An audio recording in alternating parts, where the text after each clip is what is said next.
미군 잔류기지를 애초 합의한 용산 드래곤힐 호텔 부지에서 어디로 옮길 것이냐, 또 이전 비용은 누가 부담하냐 논란이 뜨겁습니다. 이런 가운데 북한의 7차 핵실험이 초읽기에 들어갔다는 관측도 이어지고 있는데요. 강대강 맞대응 전략이 적절한지 김종대 정의당 전 의원과 자세히 진단해 보겠습니다. 어서 오세요. 안녕하세요. 네. 자, 주한미군 잔류기지 얘기를 먼저. 이거 서울에 꼭 있어야 되는 겁니까? 그러니까 원래 주한미군 이전은 2005년에 한미 간에 합의된 사안이에요. 그럴 때 이미 잔류기지를 남기기로 합의했었고 네. 그 뒤에 세 차례 정도 재협상이 된 거거든요. 그러다 2020년경에 문재인 정부가 주한미군 기지를 조기에 반환받겠다 이렇게 발표를 하면서 새로 합의를 만드는 게 그 용산의 미군 호텔이죠. 드래곤 호텔. 드래곤힐 호텔. 예, 주한미군 사령부, 유엔군 사령부, 한미연합사령부의 연락사무소. 네. 예, 이렇게 지금 언론에 나왔는데 사실은 밝혀지지 않은 것도 더 있어요. 그 통신정보센터도 있습니다. 이게 제가 누차 얘기했던 그 최고의 정보 전략 자산이라면서요. 그런 것도 있어요. 예. 그래가지고 그거 하나의 어떤 그 클러스터처럼 해가지고 한 10만 제곱미터는 잔류 시설로 해가지고 그 지금 용산구청 앞에 그 사우스 포스트 쪽에 그걸 잔류시켜 주기로 오래전에 합의가 돼 있던 거고 이건 뭐 저 서울시도 다 알고 있고 이거 국토부도 다 알고 있는 사실이고 네. 그거 모르는 사람 없어요. 네. 네.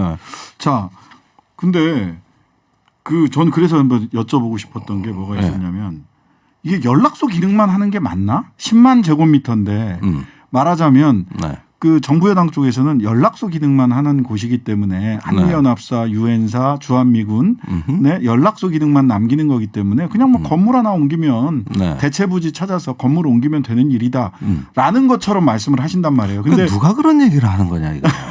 아니 제가 그 미군 기지 문제로 재앙이 닥칠 거라는 걸 정말 입 아프게 2달째 떠들고 있습니다. 예, 그 정보 닥친다 관련된 이거. 어? 예, 예. 자, 이 2020년에 한미 간에 합의를 할 때 이게 비공개 합의로 된 건 뭐냐면은 네.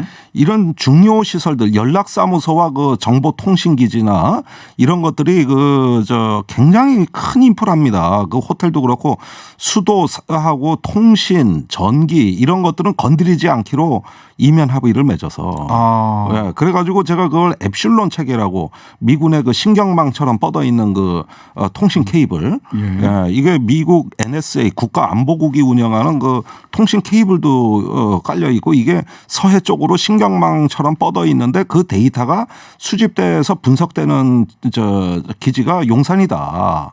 네. 그래가지고 용산 기지를 반환받아도 미군 때문에 공원화를 하기가 대단히 어렵다. 땅을 못 파거든요. 네. 못 파게 1m 이상 못 파게. 네.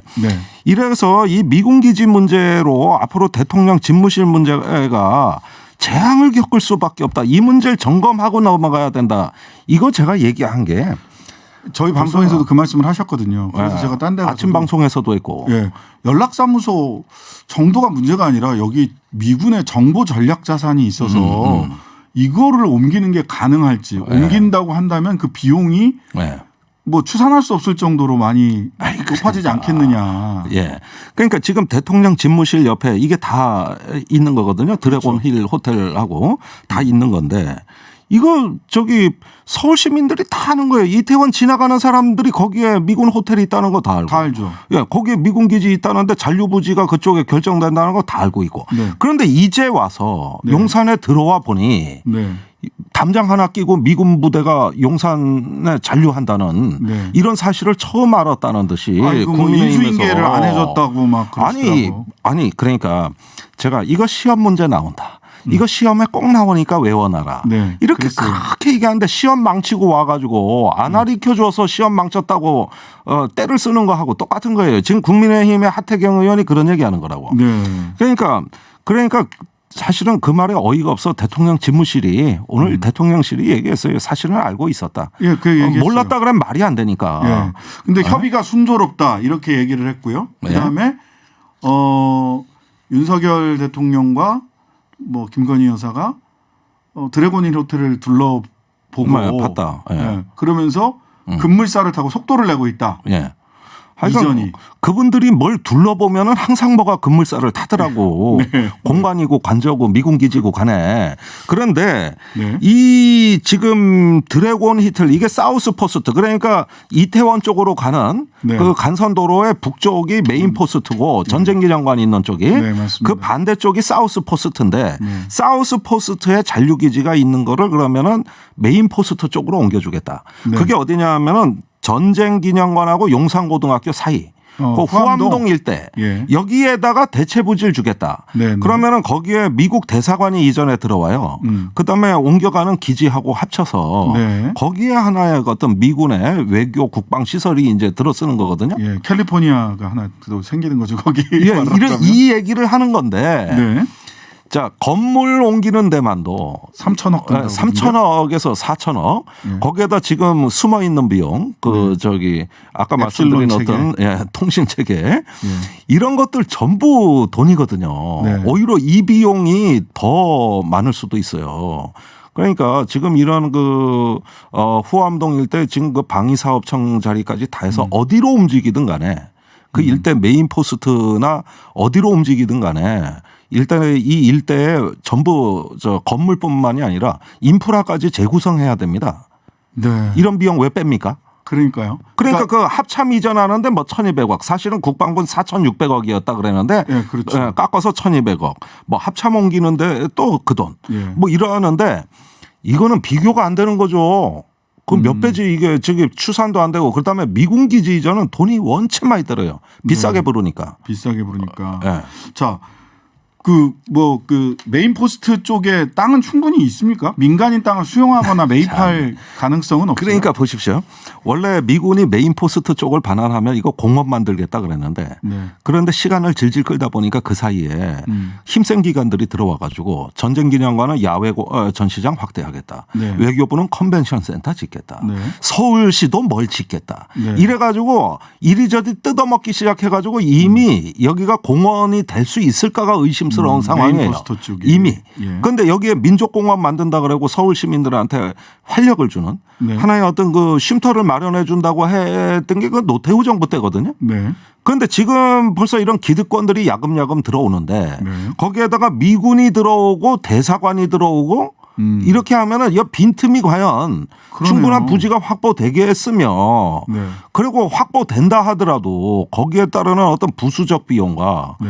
우리 정부 계획을 수정해야 되는 문제와 이런 어떤 그 저 여러 가지 것들 다 따져봤냐는 거예요. 네. 그러니까 엉망진창이 된 겁니다. 이거 한마디로 얘기해서.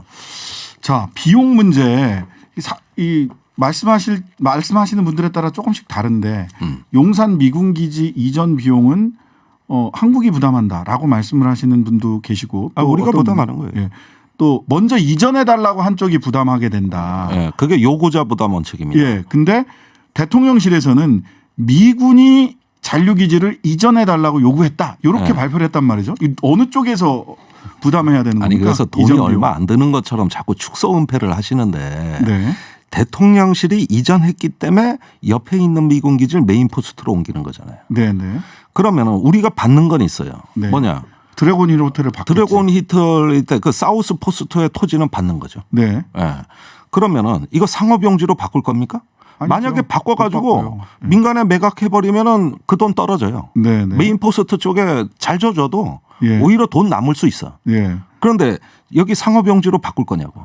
그거 아이고, 지금 집무실 그렇게 바로 됐다가는 옆인데 어떻게 해요? 안 되죠. 예. 안 되는 거고 집무실이 아니더라도 예. 그동안 푸수히 많은 어떤 그 탐욕스러운 어떤 그 토건 세력들이 이거 바꿔달라고 했지만은 그랬죠. 여태까지 안 했거든요. 네네. 그런데 메인 포스트는 공원 부지라고. 예. 그러면 거기에다가 하면서 공원은 없어지는 거니까 이 자체 손실이죠. 네. 그다음에 건물 져주는 비용 들죠. 네. 이렇게 하면 이게 남는 거냐. 네. 주는 게 있고 받는 게 있으니까 뭐 쌤쌤이라는 식으로 지금 그 설명을 하는 거거든요. 그렇죠. 드래곤 힐 호텔이 참 좋더라. 뭐 이런. 예.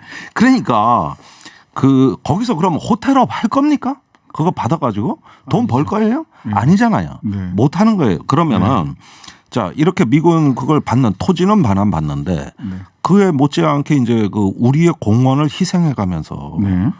또 더 건물 지어주고 통신 체계 다시 깔아주면서 아직 그 추산도 안 되는 비용은 고스란히 우리 몫이 되는 겁니다. 왜?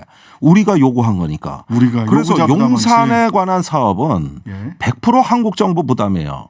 지금까지 평택으로 이전하는 거 우리 이사 비용까지 다 대줬어요. 예, 예. 건물, 토지, 이사 비용 다 대준 겁니다. 네, 네. 대부분 우리가 요구한 거니까. 네. 반면에 동두천의 이사단은 미국이 요구해서 후방으로 가겠다고 하니까 그건 미국이 된 건데 예. 그나마도 방위비 분담금에서 털어버려 가지고 네. 결국은 결국 한국이 못 받았어요. 예.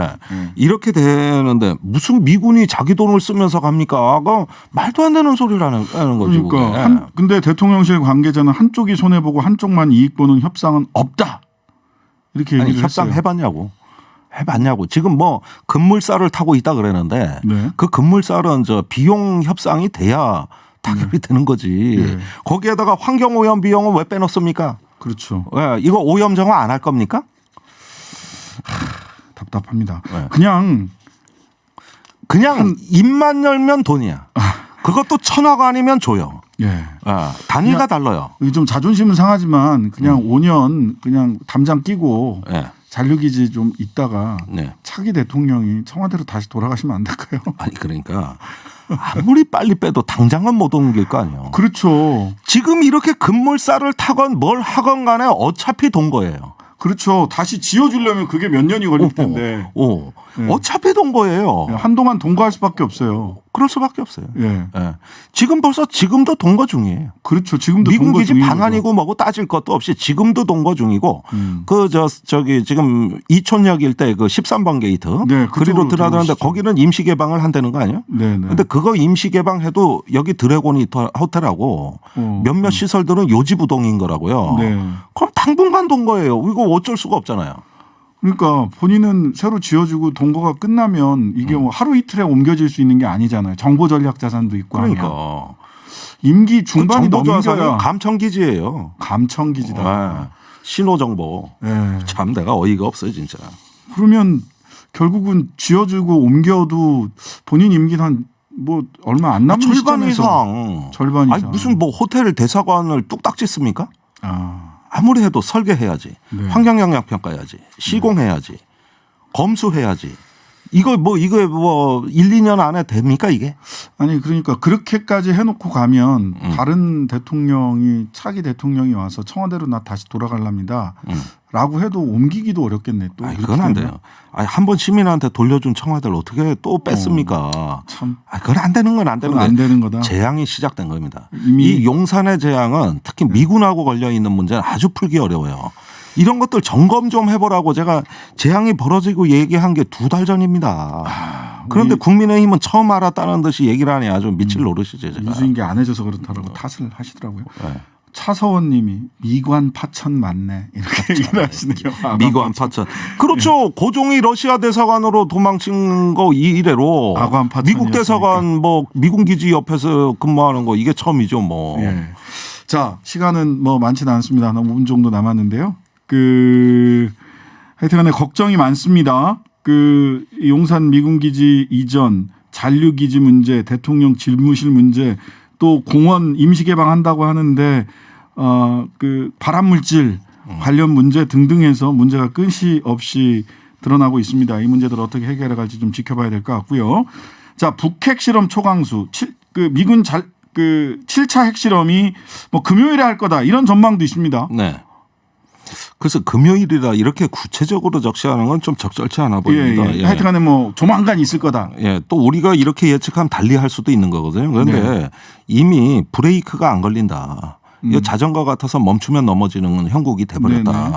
저는 이제 미사일 시험을 모든 미사일을 거의 다 동원해서 18차례를 했기 때문에 예. 이제 핵실험을 미루지 않을 거라고 봅니다. 네네. 이게 연결되는 거거든요. 네. 자, 이런 근데 엊그제 미군이랑 한국 공군이랑 네. 무력 시위라고 네. 공중 무력 시위까지 네. 했단 말이죠. 예. 그럼 이제 이거는 선제 타격할 수 있다 이런 정도의 의미로 읽힐 수도 있는데 예. 그래도 핵실험을 할까요? 아니 그 핵실험에 대해 이런 경고가 있다고 해서 네. 안 하게 되면 네. 그럼 북한이 굴복하고 항복한다는 얘기인데 그쪽은 사실은 절대 그런 상상하기 데가 아니에요. 평양박치기로 들어온다니까요. 그러는데 이번에 그 저기 사실 전투기가 한미 전투기 20대 같은 건 별로 새로운 일은 아닙니다. 늘상 우리가 훈련 때 많이 봐왔던 거고 네. 중국 러시아가 주변 공역에 우리 또 방공식별구역에 침투해도 우리 전투기들은 다 이렇게 떴고 훈련했어요. 네. 그런데 이번에 표현이 달라진 겁니다. 공중 무력 시위라고 군이 네. 발표를 했거든요. 네, 네, 네. 이건 엄청난 표현이죠. 네. 무력 시위는요 훈련하고 다른 거예요. 훈련이 아니다. 이거는 여차하면 때리는 군사 작전입니다. 네. 그러니까 그 경보 사격도 할 수 있는 거고 네. 여러 가지가 들어가요. 뭐 포 사격도 할 수 있는 거고. 그래서 이런 무력 시위라는 표현에 제가 충격을 받는 거거든요. 네. 이것은 여느 시험, 훈련, 연습이 아니라 여차하면은 무력을 행사할 수 있다는 신호를 주기 위해서 하는 걸 무력 시위라 그러는데 네. 이건 1978년에 판문점 도끼 만행 사건이 있고 나서 미국이 항공모함하고 전략 폭격기를 보냈던 일이라든가 네. 1983년에 아웅산 테러가 벌어졌을 때 네. 이럴 때 여차하면 북한의 응징 보복을 하기 위해서 실제 어떤 전략적인 자산이 충돌했다든가 이럴 때는 무력 시위라 그래.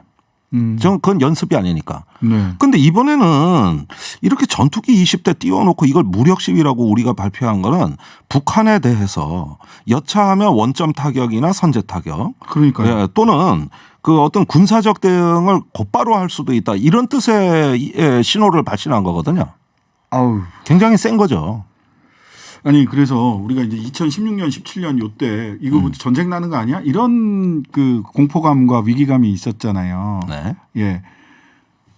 그때도 이런 정도로 지금 군사적 긴장도가 많이 높아졌었던 아니 그런데 상황이었나요? 어떤 그 군사적 위기가 발생해도 예. 뭐 예컨대 천안함, 연평도, 목함지뢰 사건, 북한 네. 핵실험 여러 차례 한반도는 많았습니다만은 네. 이렇게 곧바로 대응한 적은 없습니다. 북한이 미사일 8발을 쐈다고 다음 날 8발 예. 쏘고 그 이튿날은 전투기를 동원하면서 이게 무력 시위다. 저는 이거는 근래 본 적이 없어요. 그러면은 옛날에 오히려 제가 기자할 때 네네. 이거 무력 시위 아니냐 그러면은 아니라고 그랬어요. 보수 정부 때도 이게 무슨 무력 시위냐 이건 통상적 훈련이다. 시험이고 훈련이다. 또는 어떤 그 훈련용으로 하는 것이다. 왜냐하면 자칫하면 충돌이 벌어질 수도 있으니까 이건 굉장히 민감한 문제입니다. 자, 그러면 근데 이렇게 얘기를 하는 건 놀랄 만한 일이죠. 그러니까 근데 그 윤석열 정부가 이렇게 우리는 안보와 국방에 철저하다 이런 느낌을 주기 위해서 약간 말을 인플레하는 그런 국방 안보에 경향이 대한 있죠. 예. 이게 말이 인플레된 건지 아니면 진짜 선제 타격이나 원점 타격 언제든 할 수 있다라는 것을 북쪽에 보여주기 위한 건지. 그러니까 시험이나 훈련과 달리 예. 북한의 실존적 위협을 가하기 위함이다. 실존적 위협입니다. 아 진짜 박치기 직전 아니야. 예, 그러니까 이런 류의 어떤 톤을 유지한다는 것은 네. 남북 관계에서 대단히 이례적인 일이에요. 만약에 핵실험이 진행되고도 유사한 상황이 벌어졌을 때 굉장히 이번에는 좀 긴장해서 주의 깊게 들여다봐야 돼. 이런 네. 요인들이 생기는 것이죠. 전과 좀 다르게 볼 수밖에 없는 상황인 것 같습니다. 공중 무력 시위. 강대강 맞대응으로 지금 한반도 안보의 긴장 관계가 좀 너무 높아지고 있는 건 아닌가 국민들이 좀 불안해 하실 수밖에 없는 상황인 것 같습니다. 오늘은 여기까지 네. 말씀 듣고요. 또 상황 진전되는 것에 따라서 또 모시고 말씀 듣도록 하겠습니다. 정의당 김종대 전 의원이었습니다. 감사합니다. 네, 감사합니다.